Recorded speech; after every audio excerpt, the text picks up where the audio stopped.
성경 보겠습니다. 하나님의 말씀은 요한계시록 1장 4절부터 8절 말씀 보겠습니다. 다 같이 한번 한 목소리로 읽겠습니다. 요한은 아시아에 있는 7 교회에 편지하노니 이제도 계시고 전에도 계셨고 장차 오실 이와 그의 보좌 앞에 있는 7 영과 또 충성된 증인으로 죽은 자들 가운데에서 먼저 나시고 땅의 임금들의 머리가 되신 예수 그리스도로 말미암아 은혜와 평강이 너희에게 있기를 원하노라.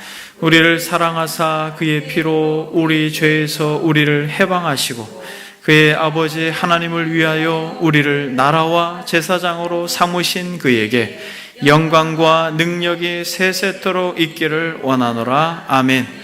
볼지어다 구름 타고 오시리라. 각 사람의 눈이 그를 보겠고 그를 찌른 자들도 볼 것이요 땅에 있는 모든 족속이 그로 말미암아 애곡하리니 그러하리라. 아멘. 8절까지 읽겠습니다. 주 하나님이 이르시되 나는 알파와 오메가라. 이제도 있고 전에도 있었고 장차 올 자요 전능한 자라 하시더라. 아멘.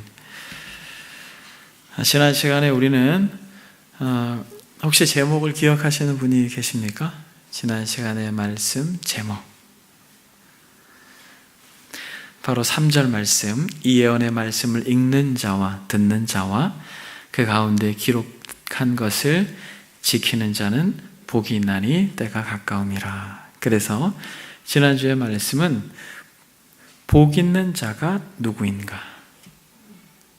기억나시죠, 여러분? 복 있는 자가 누구입니까? 복 있는 자는 이 말씀을 읽는 자, 듣는 자, 기록된 것을 지키는 자, 이들이 복이 있다, 이렇게 말씀을 드렸습니다.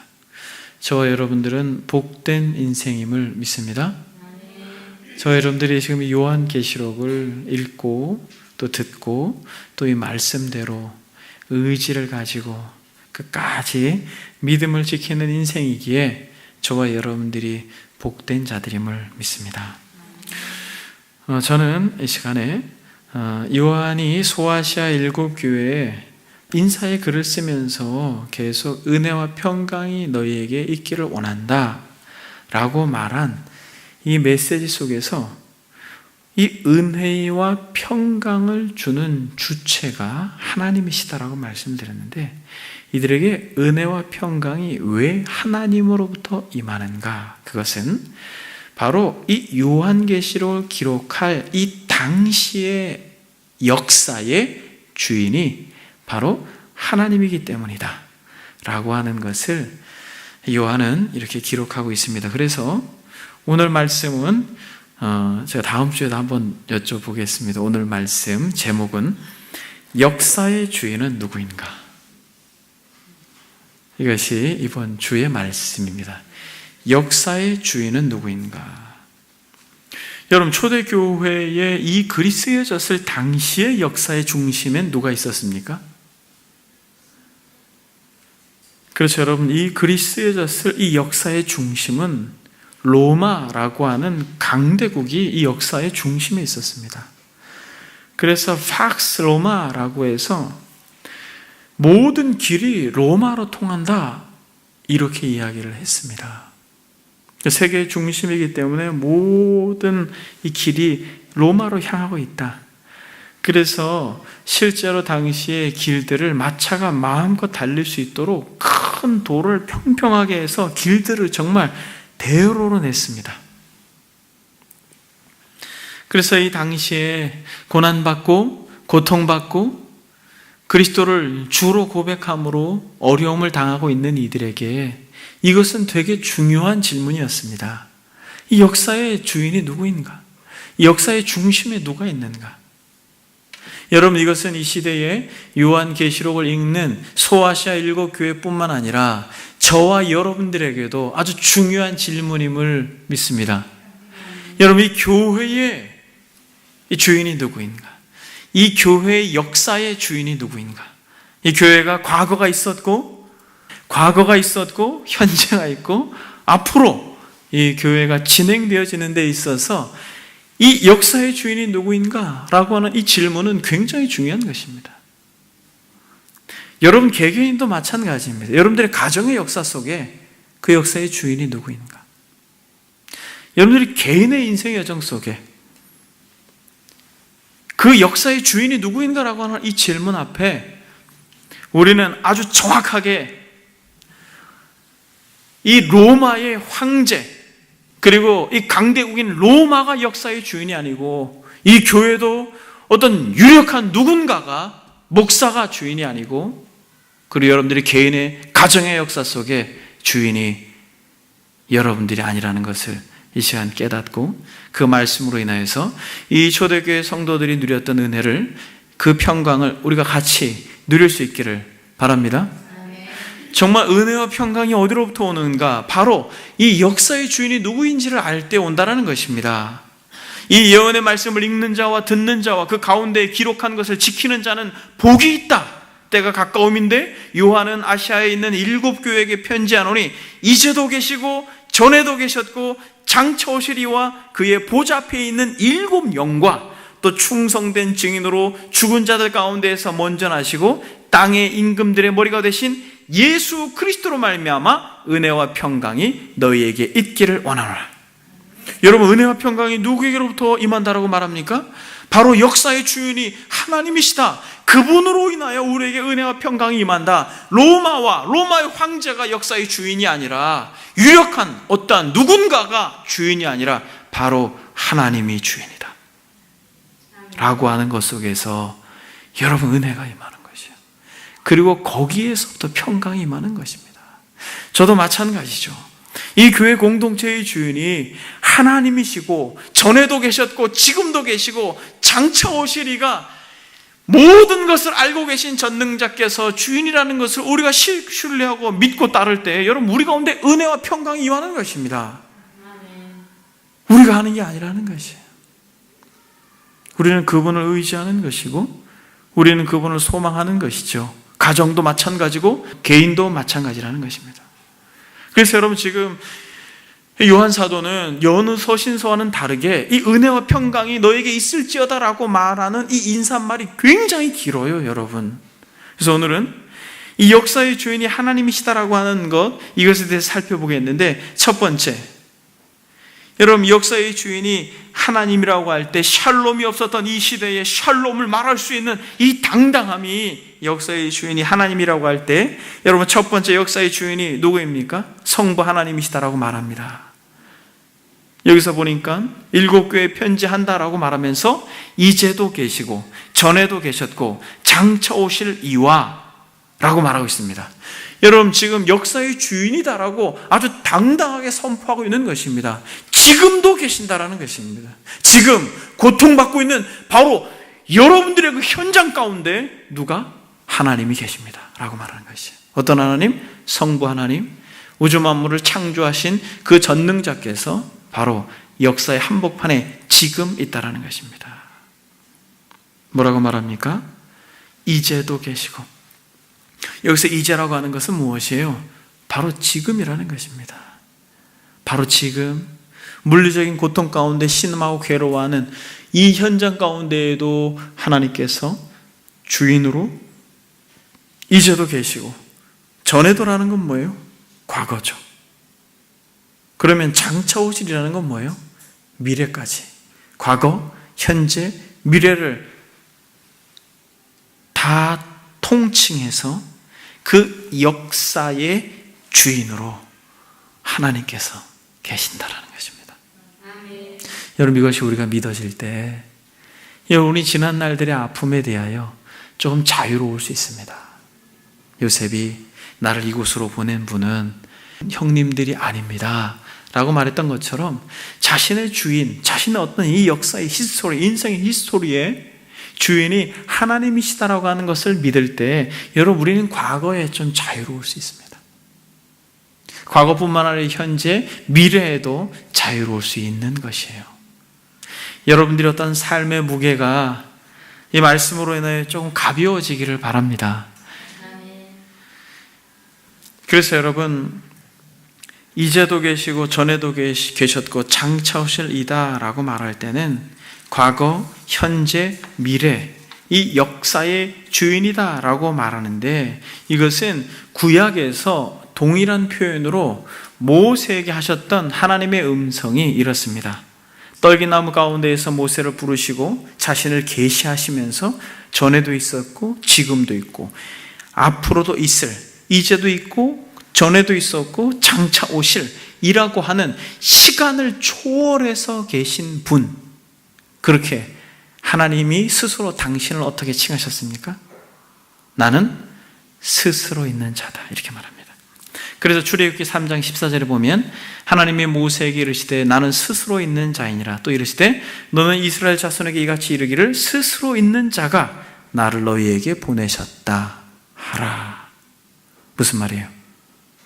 이제도 있고 전에도 있었고 앞으로 계신 분을 구약적 표현으로는 어떤 표현을 쓰고 있습니까? 스스로 있는 자다, 이렇게 말합니다. 그러면서 출애굽기 3장 15절 여러분 한번 찾아보겠습니다. 출애굽기 3장 15절. 그렇게 이스라엘 백성들을 건져내기 위해서 모세를 부르시고 나는 스스로 있는 자다라고 말씀하시는 것이 바로 14절입니다.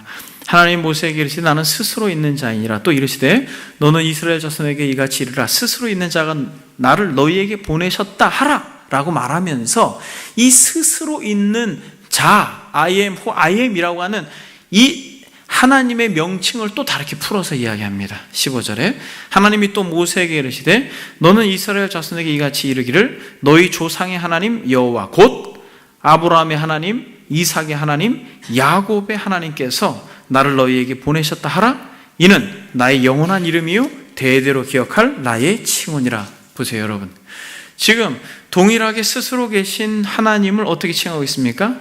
아브라함의 하나님, 이삭의 하나님, 야곱의 하나님. 이게 무슨 뜻이에요? 이것이 무슨 의미입니까? 스스로 계시다라는 의미죠. 즉 다시 말하면 아브라함 때도 나는 하나님이었고 이삭 때도 나는 하나님이었고 야곱 때도 나는 하나님이었다. 그래서 나는 언제나 어떻다? 살아있는 하나님이다 라고 말씀하고 있는 것입니다.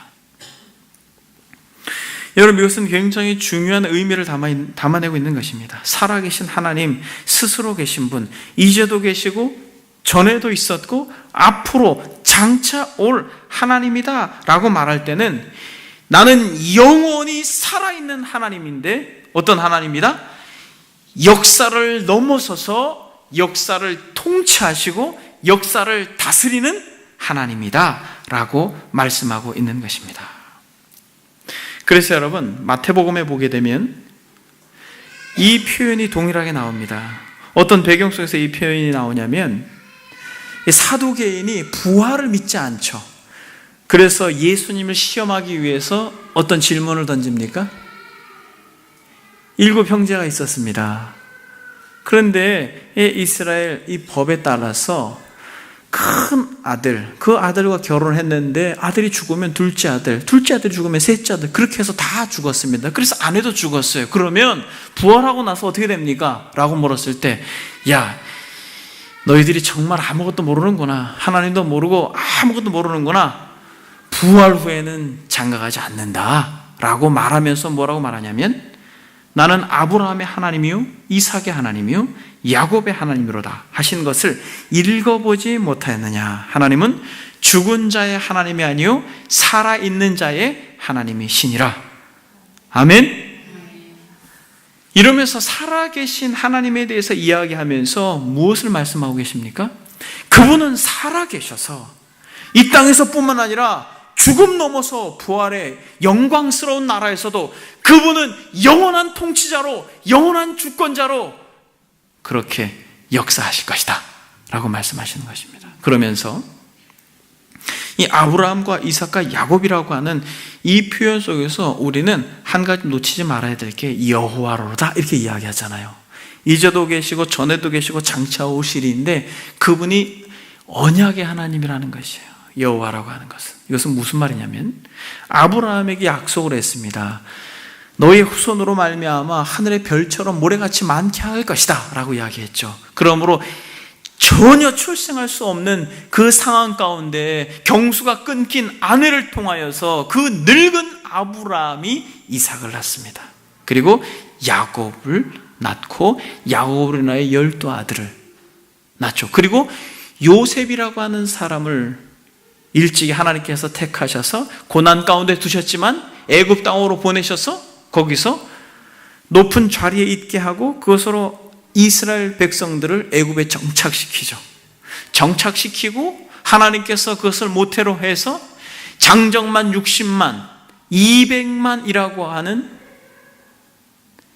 이스라엘 백성들을 이 애굽 고센 땅을 중심으로 그렇게 한 민족을 이루죠. 그러면서 모세를 부르시면서 하신 말씀이 나는 스스로 있는 자요 아브라함과 이삭과 야곱의 하나님이다 라고 하는 건 무슨 말이에요? 애굽이라고 하는 강대국에서 너희들이 고난받고 너희들이 괴로웠지만은 아브라함 그에게 약속한 야곱 이삭에게 약속한 그 언약을 내가 신실하게 지키는데 그런 모든 역사 속에서 내 능력으로 그 일을 행하겠다. 즉 다시 말하면 로마라고 하는 애굽보다 더 힘이 세 보이는 강대국 밑에서 고통받고 있는 영적 이스라엘도 내가 어떻게 하겠다? 반드시 영광스러운 가나안 하나님의 나라에 인도하겠다라고 하는 그 약속을 지금 오늘 요한이 하고 있는 이제도 계셨고 전에도 계시고 장차 오실 이라고 하는 이 메시지 속에서 그의 이 역사 속에서 반드시 어떻게 하겠다라는 것이에요? 역사 속에서 내 이름으로 고난받는 너희들에게 구원을 베풀겠다라는 것입니다. 그러므로 사랑하는 여러분, 살아계신 하나님께서 아브라함과 이삭과 야곱의 하나님 언약을 신실하게 이행하시는 그분이 상황과 환경이 어떠하든 반드시 하나님께서 이루시고자 하는 일들을 역사를 초월하여서 이루실 줄 믿습니다. 근데 여러분 여기서 장차 오신다라고 하는 표현 속에서 역사의 주인이 하나님이신 것을 우리는 알 수 있는데 무엇까지? 장차 오신다라고 하는 것은 뭘 의미하는 것이에요? 결국 예수 그리스도를 보내셔서 역사를 끝내는 것까지도 역사를 완성하시는 것까지도 누가 하시겠다는 것이에요? 성부 하나님께서 하시겠다는 것입니다. 그래서 여러분 우리 주님께서 뭐라고 말합니까? 마태복음 24장에서 마지막 종말에 대하여서 그렇게 예언하시고 말씀하시면서 이렇게 이야기합니다. 그러나 그날과 그때는 아무도 모르나니 하늘의 천사도 아들도 모르고 오직 누구만? 아버지만 하신다라고 말할 때 장차 오실 이라고 할 때 이 표현이 바로 여기서 적용되어지는 것입니다. 장차 예수 그리스도께서 심판하시기 위해서 역사의 종지부를 찍을 때에도 누가 허락한다라는 것이에요? 성부께서 허락하시고 그분만이 하신다는 것입니다. 사랑하는 여러분, 이 우주의 역사의 주인도 아버지, 우리의 하나님이시고 이 교회 공동체의 이 역사의 주인도 누구예요? 아버지, 우리 하나님이셔요. 여러분들 마음속에 행여나 어떠한 조급함과 부담이 있다면 자유할 수 있기를 바랍니다. 아멘. 여러분들의 개인의, 여러분들의 가정의 그 역사에 이 주권자도 주인도 하나님이시다라는 걸 아시고 여러분들의 자녀들 또 여러분들의 어떤 생업 여러분들의 가정에 어떤 다양한 문제도 하나님께 내어 맡기는 은혜가 있기를 소망합니다.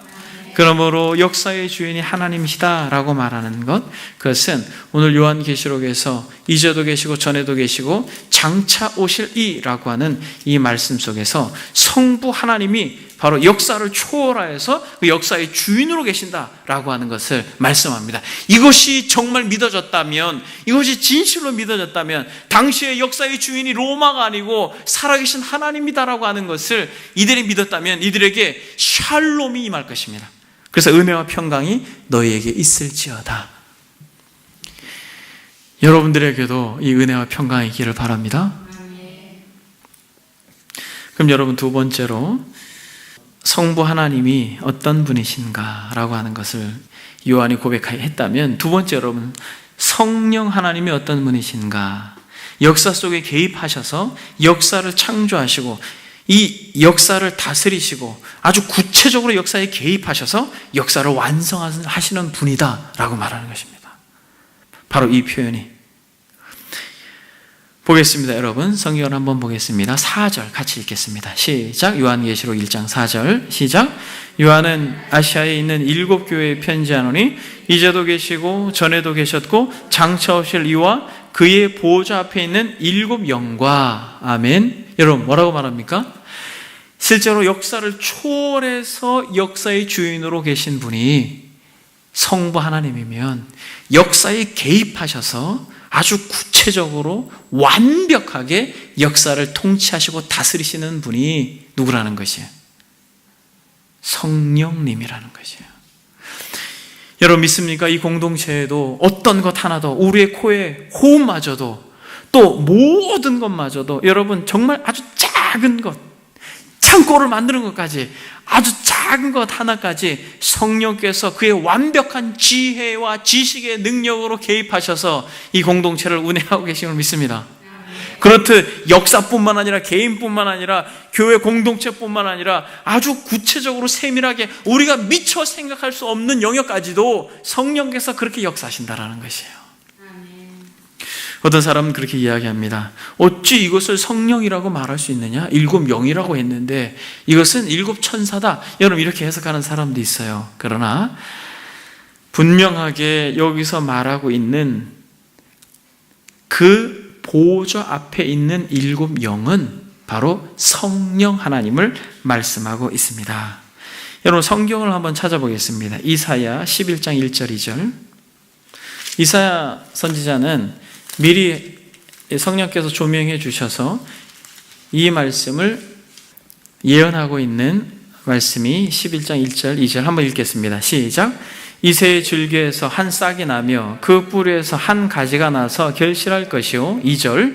그의 위에 여호와의 영 곧 지혜와 총명의 영이요 모략과 재능의 영이요 지식과 여호와를 경외하는 영이 강림하시리니. 아멘. 여러분 여기서 이 굉장히 유명하고 중요한 메시지입니다. 11장 1절. 이새의 줄기에서 한 싹이 나며 그 뿌리에서 한 가지가 나서라고 말할 때 이새의 줄기에서 한 싹이 나는데 이게 누구예요? 예수 그리스도죠. 왜냐하면 다윗의 후손으로 그리스도께서 오셨죠. 그러니까 이새는 다윗의 아버지고, 그러므로 이 이새의 줄기에서 한 싹이 난다라고 하는 것은 다윗의 후손으로 오실 예수 그리스도를 상징하는 근데 여러분 보세요. 여기서 2절은 그의 위에, 즉 예수 그리스도 위에 임하시는 여호와의 영이 있는데 이 영은 어떤 영이에요? 곧 지혜와 총명의 영이요 모략과 재능의 영이요 지식과 여호와를 경외하는 영이다, 이렇게 말합니다. 지금 몇 가지를 소개하고 있어요? 6가지를 소개하고 있죠. 근데 이 6가지 중에 이 앞에 것까지 여호와의 영까지 합치면 몇 개예요? 7가지죠. 그러니까 이 여호와의 영, 즉 성령님께서는 지혜의 영이시고 총명의 영이시고 모략의 영이시고 재능의 영이시고 지식의 영이시고 또 여호와를 경외하게 하는 영이다 라고 말하는 것입니다. 성령이 임하는 자들에게는 여호와를 경외하게 되고 지혜와 지식이 임하고 모략자가 되는 것입니다. 총명하고 재능이 있고 이러한 영이 바로 성령이라는 것이에요. 그래서 여러분 우리는 한 사람을 칭할 때 참 얼굴도 잘생기고 키도 크고 참 똑똑하고 그렇게 말할 수 있죠. 그러한 특징들을 7가지로 이야기할 수 있는 것입니다. 그러니까 여기서 7 영이라고 할 때 성령님을 우리는 이사야 11장 2절에 근거해서 성령이라고 칭할 수가 있는 것입니다. 그리고 여러분 이것은 이사야 성경에서 뿐만 아니라 또 이 7 영이라고 표현할 때 스가랴서에서도 이 표현을 그대로 하고 있습니다. 여러분 스가랴서를 살펴보기 전에 여러분 7 영이라고 하는 이 표현을 요한계시록에 몇 번 사용하고 있습니까? 4번 사용하고 있는데 하나는 바로 오늘 본문에서 사용하고 있고 3장 1절을 한번 보겠습니다. 3장 1절에 보니까 한번 읽어보겠습니다. 요한계시록 3장 1절 시작.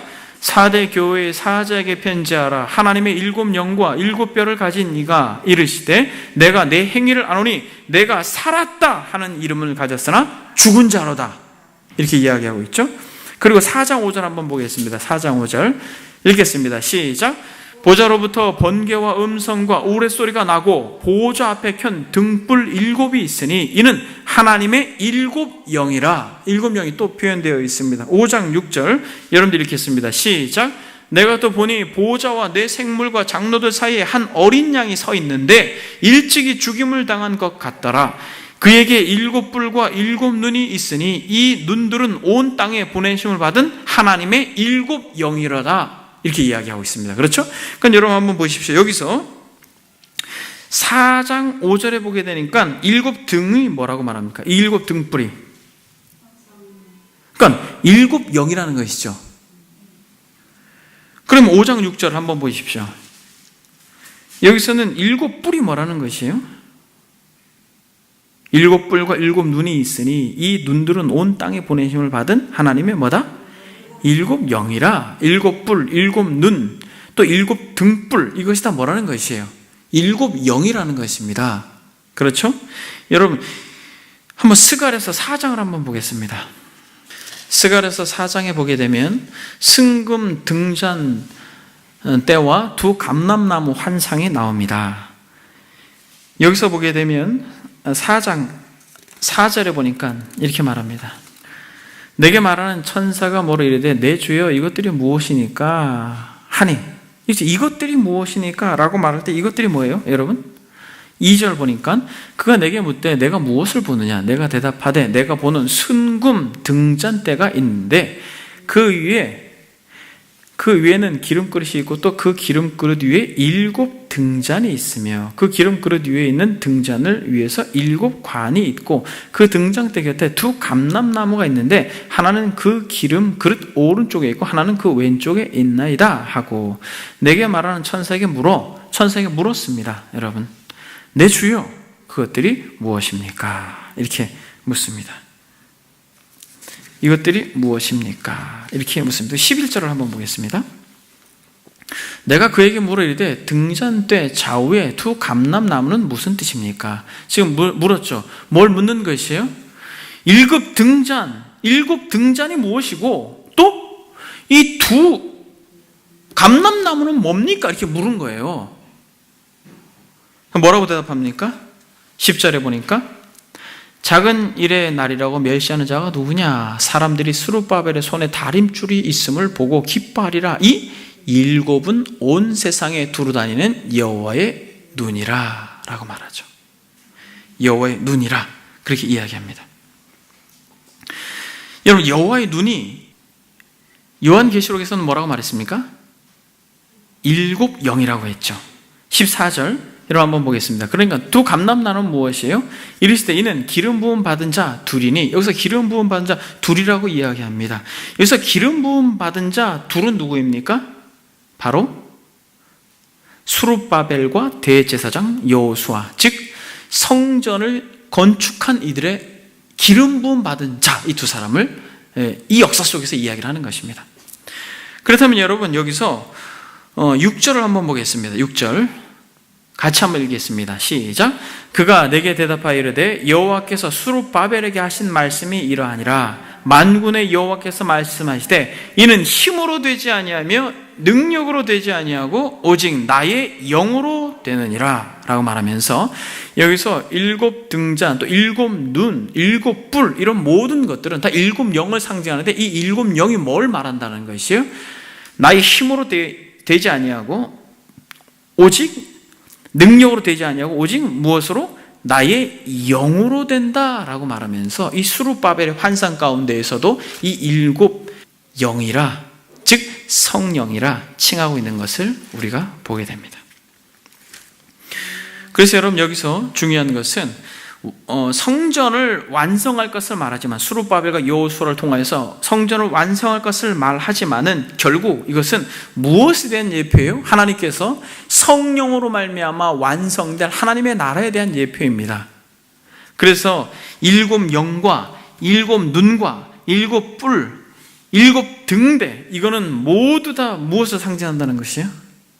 결국 성령 하나님을 상징한다라고 하는 것을 이 요한계시록 1장 저와 여러분들이 읽은 본문에서 이것을 말하고 있습니다. 여러분, 이것은 뭘 의미합니까? 7영, 그것이 7눈이요? 그것이 7뿔이요? 그것이 7등대다, 등뿔이다라고 말하는데 이것은 뭘 의미합니까? 7이라고 하는 것은 무슨 수라고 이야기했어요?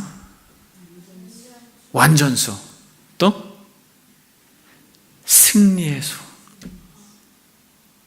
사랑하는 여러분, 비록 지금 이 역사가 어둡고 이 역사가 좌절되고 이 역사의 주인이 로마 황제인 것처럼 보이지만 7등불이 그 모든 어두운 역사를 밝혀주실 것이다라는 것입니다. 여러분, 뿔이 무엇이에요? 뿔이. 여러분, 뿔이라고 하는 것은 힘이에요. 능력이에요. 권세예요.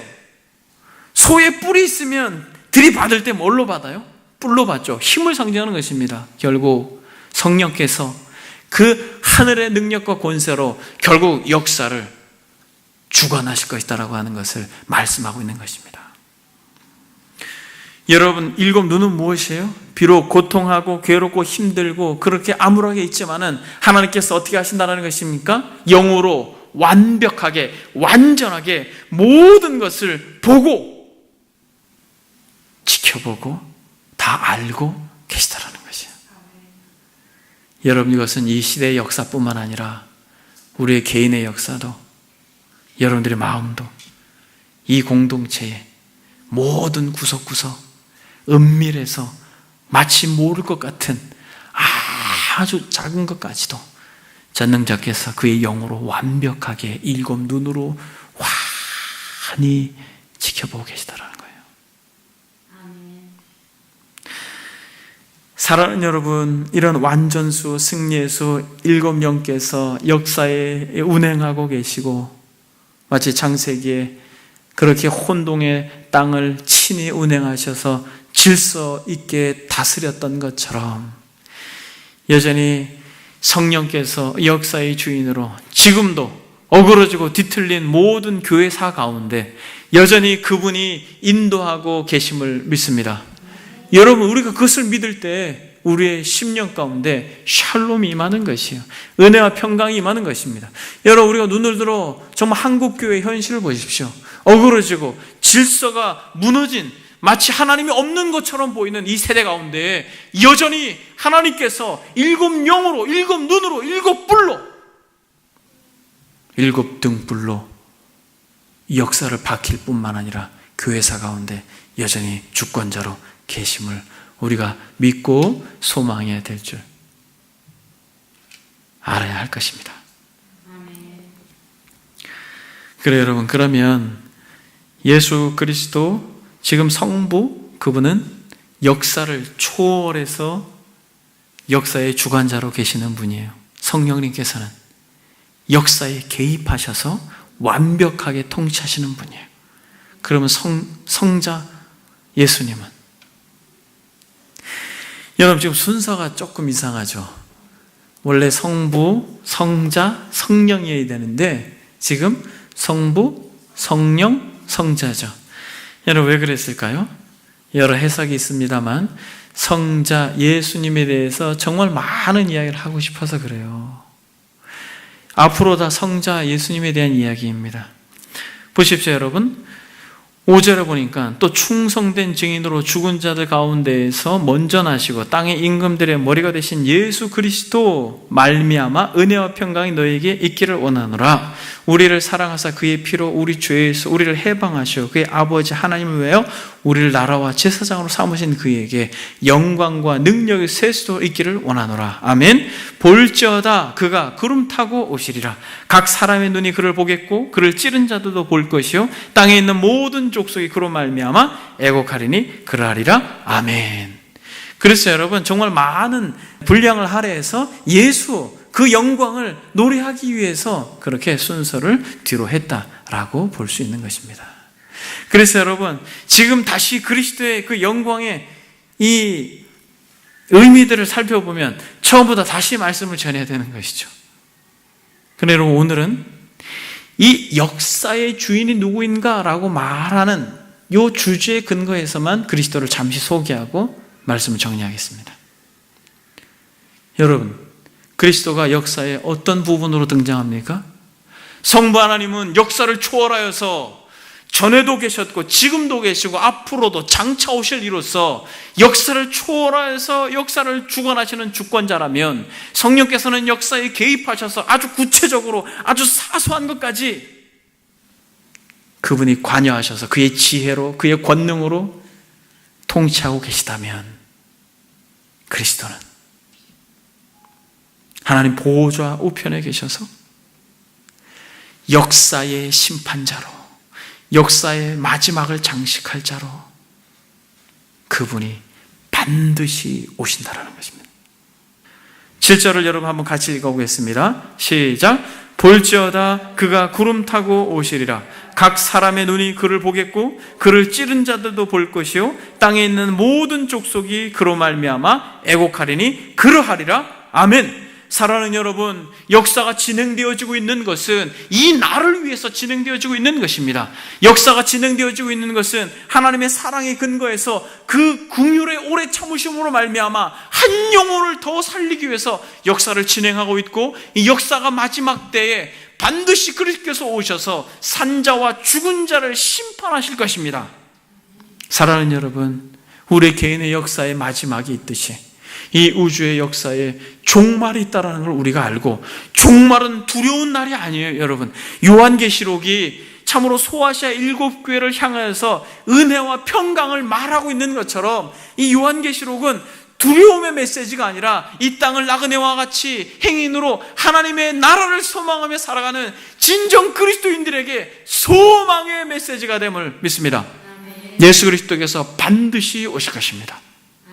그가 오셔서 산자와 죽은 자로 구분하실 때 저와 여러분들이 살아있는 자로 아멘 주 예수여 어서 오시옵소서 라고 하는 진실된 고백을 저와 여러분들의 중심에서 할 수 있는 은혜가 있기를 소망합니다. 아멘. 적용하고 말씀을 마치겠습니다. 사랑하는 여러분, 창세기에서부터 요한계시록까지 창세기에서 1장 1절에 우리가 살펴보았지만 엘로힘이라고 하는 이 하나님이라고 하는 단어는 복수로 1장 1절에서부터 사용되고 있다는 것이에요. 즉 인간을 만드실 때 우리의 형상대로 만들자라고 말했던 이 복수의 개념이 바로 성부, 성자, 성령 삼위의 영광스러움을 창세기에서부터 조명하고 있는데, 저와 여러분들이 정말 하나님을 제대로 하나님으로 인정하고 그를 섬기길 원한다면 바로 이 요한이 계시록에서 은혜와 평강이 너희에게 있기를 원한다라고 말한 이 성삼위 하나님이 어떤 분이신지를 알기를 갈망해야 될 줄 믿습니다. 단순히 예수님이 나의 죄를 위해 죽으셨어요, 그래서 나는 천국 가요, 나는 그리스도인이에요 라고 말하는 아주 단순한 표면적인 하나님의 이해로 멈추지 마시고 성부와 성자와 성령의 아주 무한한 그 이름의 영광스러움을 알려달라고 여러분들이 기도해야 할 것입니다. 그래서 그 창조의 전능함과 그 지혜의 무한함과 그 그리스도의 말할 수 없는 대속의 영광과 그 구속의 은혜와 성령이 정말 우리의 삶의 구석구석 감화, 감동, 교통, 위로하는 모든 세밀한 음성들을 저와 여러분들이 성령과 더불어서 교통함으로 말미암아 우리의 환경이 정말 죽을 것과 같고 예수 믿는 것이 괴롭고 마치 초대교회와 같이 그렇게 죽음을 경험하는 신앙의 여정 속에 있다 할지라도 은혜와 평강이 하나님으로부터 임한다라는 것을 알고 하나님을 알고자 하는 열망과 기대가 저와 여러분들에게 넘치기를 바랍니다. 말씀을 정리합니다. 여러분, 역사의 주인이 누구입니까? 여러분, 이 공동체의 주인이 누구입니까? 여러분들이 개인과 가정과 여러분들의 자녀의 주인이 누구입니까? 우리가 하나님이라고 하는 그 지혜의 하나님, 그 전능하신 하나님, 그 능력의 하나님이라는 것을 우리가 믿음의 눈으로 볼 때 여러분들의 마음에 조급함과 부담과 두려움과 어떻게 보면 불평과 원망들이 사라지고 오히려 그분을 의지하고 그분을 기대하고 그분을 소망함으로 감사와 말할 수 없는 은혜와 평강이 여러분들의 심령 가운데 넘칠 것을 기대하고 또 믿고 소망합니다. 이 시간 우리가 다 같이 한번 기도하겠습니다. 기도할 때 우리가 역사의 주인이 하나님이라고 말하지만, 이 교회 공동체의 주인이 하나님이라고 말하지만, 우리의 개인과 가정이 정말 그 역사가 하나님이 주인이라고 하는 것을 우리가 고백하지만은 실제로 우리의 삶의 순간순간 얼마나 많은 부분 내가 하려고 했고 내가 주인이려고 했는지 자녀들을 향하여서도 이 시간 정직하게 고백합니다. 주님, 역사의 주인이 하나님이십니다 하오니 진실로 회개합니다. 모든 것을 주께 맡깁니다. 들은 말씀 생각하면서 하나님 앞에 기도하겠습니다. 기도합니다. 살아계신 하나님 아버지, 진실로 역사의 주인이 하나님이신 것을 우리가 고백합니다만 매 순간순간마다 아버지 하나님이여, 자녀들의 주인이 나고 우리의 가정의 주인도 나고 아버지 하나님의 교회 공동체의 주인도 나고, 그러한 아버지 하나님이여 왜곡된 자아를 가지고 우리의 모든 신앙 여정과 삶의 여정을 살아가므로 우리의 마음이 정말 하나님 아버지 은혜와 평강이 온데간데 없고 아버지 하나님이여 불평과 원망과 또 아버지 하나님의 많은 것들의 불안함으로 아버지 그렇게 인생을 살았던 죄를 용서해 주시고, 진실로 주여 우리의 주인이, 주여 역사의 주인이, 주여 조국 교회의 주인이 아버지인 것을 우리가 믿음으로 바라보고, 여전히 왜곡되고 뒤틀리고 많은 부족과 한계가 있지만은 여전히 그 역사 가운데 하나님께서 주인으로 계시고 주권적인 그 은혜로 능력으로 다스리시고 아버지께서 여전히 그 은혜를 아버지 하나님이여 드러내 보여주시는 것을 우리가 믿음으로 아버지 바라볼 수 있도록 주님 도와주시고, 우리의 자녀들의 주인도 아버지 입으로 아버지 우리가 기도하고 구하고 바라는 많은 것들이 있지만 그 가운데 여전히 주께서 주권자로 계셔서 오 하나님 아버지 우리가 원하는 대로 우리가 뜻하는 대로 우리가 기뻐하는 대로 되어지지 않아도 아버지 하나님 그 모든 것을 우리가 믿음으로 바라보고 정직하게 종된 자로서 끝까지 주권자이신 하나님을 그 주인을 우리가 의지하고 그 주인을 우리가 바라보고 그 주인을 섬하고 끝까지 믿음으로 달려갈 수 있도록 주여 우리에게 은혜를 베풀어 주옵소서. 주님 들은 말씀 그대로 우리가 믿음으로 달려가기를 원합니다. 우리가 들은 말씀 그대로 아버지 하나님이여 우리의 역사의 주인이 하나님이신 것을 믿음으로 아버지 하나님이여 바라보고 달려가기를